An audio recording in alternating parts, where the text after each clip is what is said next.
Pasok ate. Basura? Doon o, basura. Okay. So, good day Mama El. Dito tayo ngayon sa garahe para tingnan natin kung ano-ano yung mga available units natin ngayon. Baka may kailangan kayo dyan, sabihan nyo lang ako. Tara!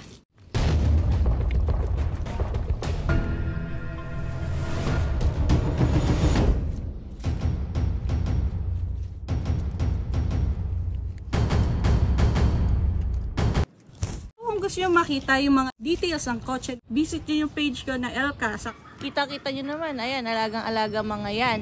And since may papuntang viewer, kaya may isa pa tayo hindi nagagawa bukod sa linis, is ang maghangin ng gulong. So para mas smooth yung performance kapag tinest drive, nakahangin dapat yan na recommended PSI. Paano malalaman yung mga recommended PSI na sasakyan?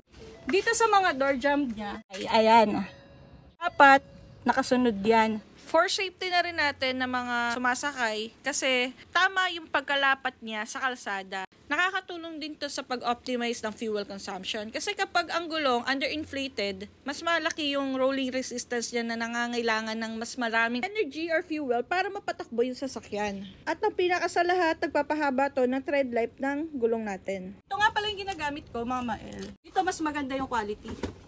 Share ko lang din sa inyo. 70 my air compressor. Yan. Ito siya. Ang cute, diba? Compact. May bag pa nga ito na wala. Oh, hangin na natin. Para pag tinest drive to mamaya, edi smooth. Mabili agad. Tara. Ito yung loob nyo. Yan. Titingin ngayon. Check natin tinakbo.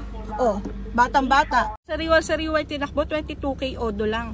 Toyota Rush G variant, automatic, o saan pa kayo. Ngayon, hanginan na natin siya. Ayan, pasok na natin. Ito yung quality niya.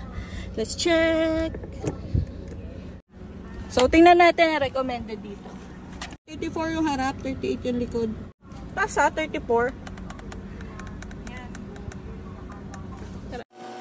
Ayan, kulang yung hangin dahil stock nga siya. Hanginan na natin. Pagkakadaan dito sa bago nating air compressor, medyo mabilis na siya maghangin. Hindi ka maghihintay na matagal.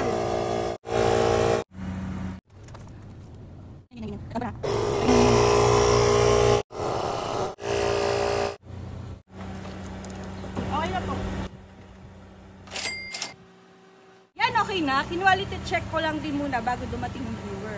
And hintayin na natin.